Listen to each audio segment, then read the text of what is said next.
Hello everyone, how are you doing? This is MD Tech here with another quick tutorial. In today's tutorial, I'm going to show you guys how to turn on the Immersive Reader in Microsoft Word. So without further ado, let's go ahead and jump right into it. Start off by selecting the View tab up at the top. And now you want to select on the left side above Immersive, select the Immersive Reader button.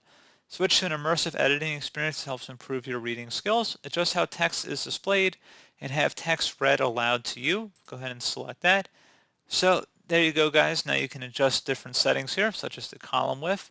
If you'd rather make it very narrow or just narrow.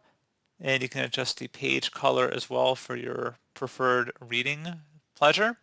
And you can adjust the line focus as well, how many lines you want to be focusing on at any given time while you're reading through here. And you can also go ahead and actually read it aloud as well, so whatever text is currently highlighted. Pretty straightforward process, guys. Do hope I was able to help you out, and I do look forward to catching you all in the next tutorial. Goodbye.